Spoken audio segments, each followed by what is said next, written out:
وقت آ جائے گی تو سوائے پچھتاوے کے اور کچھ نہیں رہے گا. پچھتانا پڑے گا انسان کو کہ کاش اس دولت میں سے کچھ اللہ کے راہ میں خرچ کر کے آتے تو آج یہ دولت ہمیں کام آتی. اس کے بعد سورہ تغابن شروع ہوتی ہے. یہ سورہ مدنی ہے اور اس میں 18 آیتیں ہیں. اس کے مضامین مکی صورتوں کی طرح ہے کہ اس میں اسلام کے بنیادی عقائد کی دعوت ہے اور اس طریقے سے اللہ کی قدرت کاملہ کے حوالے سے توحید، رسالت اور آخرت پر ایمان کی دعوت دی گئی ہے. پچھلی امتوں کی تباہی کے اسباب وغیرہ کی طرف توجہ دلائی گئی ہے کہ ہر انسان کو اللہ تعالیٰ کے رسول اور ان پر نازل ہونے والے کتابوں پر ایمان لا کر آخرت کی تیاری کرنی چاہیے.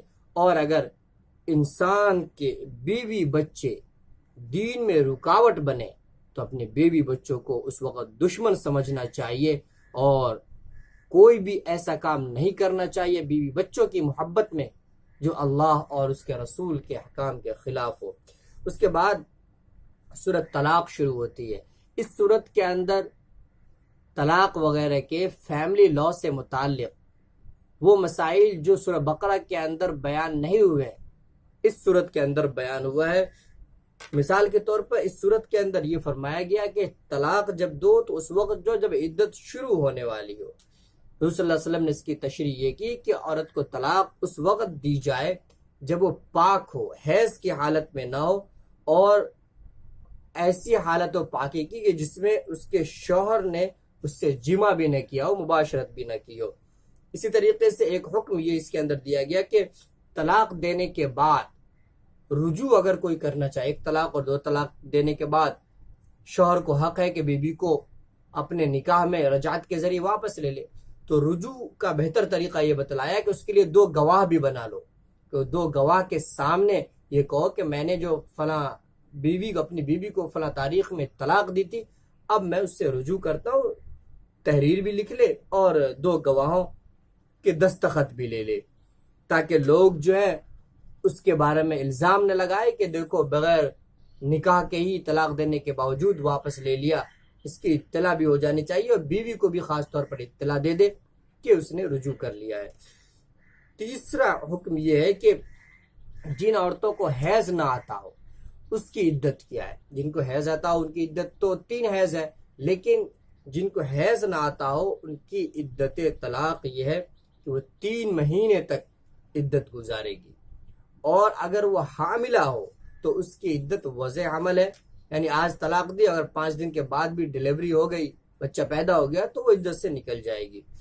اسی طریقے سے ایک حکم یہ بھی ہے کہ عورت عدت جو گزارے گی وہ اپنے ماں کے یہاں نہیں گزارے گی بلکہ جس شوہر نے طلاق دی ہے اسی سابق شوہر کے گھر پہ عدت گزارے گی. اسی طریقے سے یہ حکم بھی ہے کہ عدت کے دوران کا نفقہ اور خرچ جو ہے وہ شوہر پر لازم ہے. اسی طریقے سے ایک حکم یہ بھی ہے کہ شوہر پر بیوی بچوں کا جو نفقہ واجب ہوتا ہے وہ شوہر کی مالی حیثیت سے ہوتا ہے. شوہر اگر مالدار ہے تو اسی اعتبار سے بیوی کو خرچ دے گا اور غریب ہے تو اسی اعتبار سے.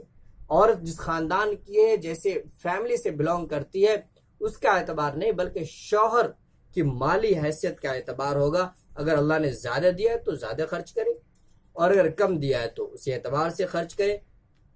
اللہ نے کم دیا ہے اور اس کے باوجود اس کو مجبور نہیں کیا جائے کہ بہت زیادہ خرچ کرنے پر اس کو مجبور نہیں کیا جائے گا. اسی طریقے سے ایک حکم یہ بھی ہے کہ مطلقہ اگر بچے کی پرورش کرتی ہے، یعنی کسی نے اگر طلاق دے دی بیوی کو تو بچے کی عمر اگر لڑکا ہے تو اس کی عمر 7 سال اور اگر لڑکی ہے تو بالغ ہونے تک یا 9 سال تک پرورش کا حق ماں کو حاصل ہوتا ہے اگرچہ وہ مطلقہ ہو. تو اس صورت میں عورت اگر بچے کی پرورش کرنا چاہے گی تو شوہر کو بچوں کا تو خرچ دینا ہی پڑے گا، اس کے علاوہ اس بیوی کو بھی خرچ دینا پڑے گا جو اپنے آپ کو بچوں کی پرورش میں وقت دے گی. اس کو بھی سکنا یعنی رہائش اور پورا خرچ دینا پڑے گا. یہ سارے احکام اس صورت کے اندر مذکور ہے.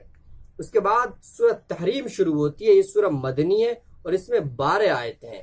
اس سورت کا بنیادی موضوع یہ ہے کہ میاں بیوی کو آپس میں اور اپنی اولاد کے ساتھ کس طرح معتدل اور متوازن رویہ اختیار کرنا چاہیے. یعنی بیوی بچوں کے ساتھ ایک معتدل رویہ اختیار کرنا چاہیے، ان کے ساتھ محبت رکھنی چاہیے کہ ان سے محبت کرنا دین کا تقاضا ہے، لیکن اس میں توازن ہونا چاہیے کہ یہ نہیں کہ ان سے محبت میں اور ان کو خوش کرنے کے لیے جو چاہے انسان کر لے، اس کی اجازت نہیں۔ کوئی بھی ایسا کام جو شریعت کے خلاف ہو بیوی بچوں کی محبت میں کرنا جائز نہیں۔ یہی تعلیم دی گئی ہے اس صورت کے اندر، اور اس تعلق سے رسول اللہ صلی اللہ علیہ وسلم کے ایک واقعے کی طرف اشارہ کیا ہے کہ رسول اللہ صلی اللہ علیہ وسلم نے اپنی کچھ بیویوں کو خوش کرنے کے لیے اپنے اوپر شہد کو پینا حرام کر لیا تھا۔ اللہ تبارک و تعالیٰ نے تنبیہ کی اور یہ کہا کہ اے نبی، اللہ نے جس چیز کو حلال کیا ہے آپ انہیں حرام کیسے کر سکتے ہیں؟ اللہ تبارک و تعالیٰ ہمیں قرآن کریم کو سمجھنے اور اس پر عمل کرنے کی توفیق عطا فرمائے۔